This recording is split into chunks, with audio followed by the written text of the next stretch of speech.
Indépendance Royale, le numéro 1 du maintien à domicile des seniors, vous présente Mon logement, ma vie.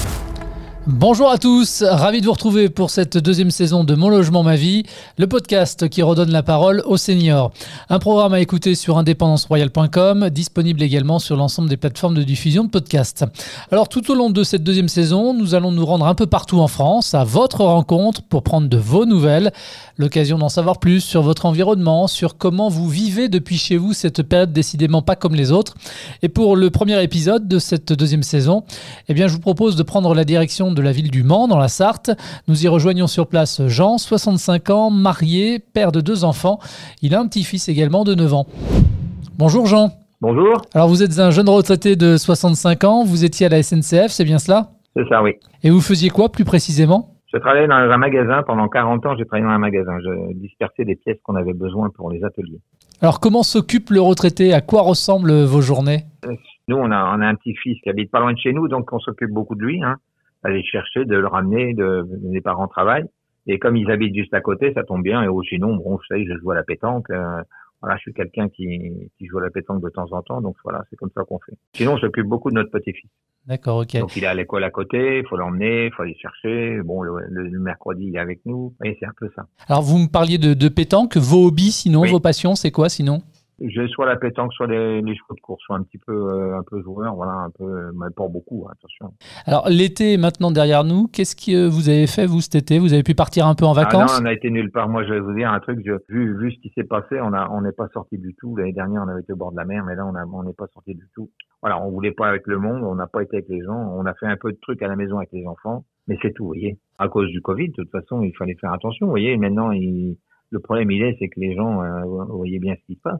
Je pense que j'ai dû faire le bon choix, parce que quand on voit tout ce qui se passe maintenant, les gens, ils ont dû ramener ça de vacances ou je sais pas d'où, C'est uniquement à cause de ça. Alors justement, vous, comment est-ce que vous vivez cette période ? Il y a eu le confinement, ensuite le déconfinement et maintenant le virus qui circule à nouveau activement dans le pays. Ça vous fait réagir ? Écoutez, on est comme tout le monde, on est inquiet. Le problème, c'est qu'on fait attention. Nous, pour nous, on est un peu comme tout le monde. On pense jamais qu'on va pouvoir l'attraper, mais bon, on fait attention, On fait attention. Vous voyez, je joue à la pétanque, mais vraiment, c'est pareil. J'y vais que de temps en temps. On est beaucoup, c'est que des anciens, donc non, on essaye de pas sortir. Dès qu'il y a des trucs où il y a du monde, je vois il y a eu quelque chose de fait au Mans avec du monde. On n'y a pas été. Ça, j'ai pas été du tout me mélanger aux gens. Non, on fait très attention, mais on reste à la maison et on a une maison qui est agréable, donc ça pose aucun problème. Pendant le confinement, on était à la maison. Pour nous, on allait faire les courses. Voilà, c'est tout. Moi, j'adore marcher, donc en plus, on allait faire les courses comme ça, on faisait attention. À la pétanque, vous mettez le masque du coup ? Alors écoutez, oui. Il y en a qui le mettent pas, mais moi je le mets, donc oui, ça, on le met. C'est pareil, on n'est pas 200, quand il n'y a plus de concours ni rien du tout. Vous voyez, d'habitude je faisais des concours, maintenant c'est même plus la peine. Alors vous tirez ou vous pointez vous ? Je tire. À 65 ans, vous êtes considéré comme une personne malgré tout à risque par les autorités sanitaires. Ça vous inquiète, vous ? Ouais, mais je pense qu'ils vont un peu loin là-dessus. J'y comprends, mais bon, 65 ans quand même, c'est pas tellement des années qu'on a arrêté de travailler. Moi, je sais pas. Non, je me pense pas à risque, mais je fais attention quand même.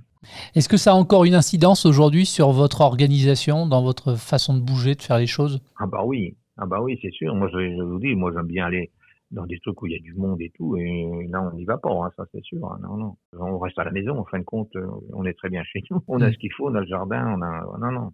Bon, et sinon, tout le monde va bien dans votre entourage ? Pas d'inquiétude dans la famille non plus ? Ah, moi, j'ai aucun oui, j'ai plus de maman, ni de papa, ni rien du tout, donc, ni de beaux-parents, donc, chez nous, ça va, les enfants travaillent au télétravail, donc, de temps en temps, donc voilà, c'est un peu comme tout le monde, ils vont de temps en temps travailler, mais bon, ils essayent au maximum de rester à la maison, au télétravail, quand ils peuvent, parce que bon, vous savez ce que c'est, les chefs d'entreprise, des fois ils veulent bien voir les gens revenir, donc voilà, et puis c'est pas facile parce que vous voyez, on a beaucoup plus de travail parce que faites du télétravail quand vous êtes tous les deux à faire du télétravail et vous avez un enfant de 9 ans, s'il n'y a pas une grand-mère qui est derrière en train de s'occuper du petit, c'est pas possible. Nous, on est là, on tombe impeccable.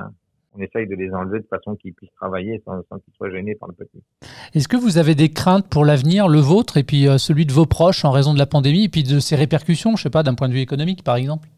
Ah oui, c'est sûr qu'on a un petit peu... Nous, si vous voulez, c'est moins grave, toute notre retraite, ils vont pas nous la enlever. Les jeunes, par contre, là, c'est autre chose, Au niveau du boulot, ça, on sait pas, Vous savez ce que c'est, les entreprises...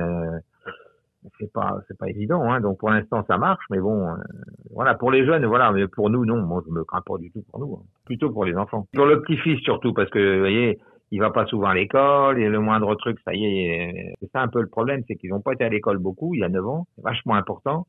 Pendant 2-3 mois, il a pas été à l'école, et puis là, ça reprend, mais ça hésite. Dès qu'il y en a un qui a le Covid, on ferme les classes, donc c'est un petit peu le problème. C'est des petits, et puis les jeunes, mais nous, non, moi je ne crains pas du tout. Nous. On le rappelle, Jean, vous n'avez que 65 ans, vous êtes en bonne santé, oui. Vous êtes indépendant chez vous, dans votre logement. Pourquoi c'est important d'être indépendant chez soi ? Écoutez, heureusement, à 65 ans, que ce soit notre maman ou notre belle-mère, ils ont été pendant jusqu'à 75-80 ans hein, à la maison. Et puis après, voilà, ça a eu des problèmes. C'est Alzheimer, c'est des choses comme ça. Donc à ce moment-là, on est obligé de prendre du monde. Donc moi je connais ce truc. Hein, donc c'est moi qui payais les employés que ma mère avait pour s'occuper d'elle. Donc vous voyez. Non, mais là, à 65 ans, c'est bon, on a encore, à moins qu'il y aurait un problème, mais on a au moins une dizaine d'années encore. Hein. Et du coup, pourquoi est-ce que c'est bien d'être chez soi, finalement ? Parce que si vous n'avez plus de soucis de travail, vous n'avez pas besoin d'aller au bosser, vous n'avez plus besoin d'avoir de chef ni rien du tout. C'est quand même important, hein, quand vous n'allez plus travailler, on s'occupe plus de tout ça, donc comme ça, c'est bien. Hein, vous n'avez plus qu'à à penser à vous n'avez plus besoin de penser au chef comment il va vous recevoir et tout ça, c'est quand même important, surtout moi je travaille à la SNCF, c'est pas que les gens ont toujours à dire, mais bon, c'est quand même, fallait y aller, et il y a du travail quand même, faut pas non plus. Et chez vous, dans quelle pièce vous vous sentez le mieux ? J'ai une grande pièce qu'on a fait, cuisine et salle à manger, donc moi je me trouve bien. Cuisine, salle à manger ouverte, on a tout, c'était une maison qui avait quelques années, donc on a fait faire des travaux déjà énormes il y a quelques années, donc tout est ouvert, donc c'est sympa. C'est là que je me trouve bien, mais je me trouve bien partout, dehors aussi, hein. Quand il faisait beau, que ce soit pendant le Covid, on a passé des super journées, je vais vous dire. Hein. Au mois de mars-avril, il a fait très beau.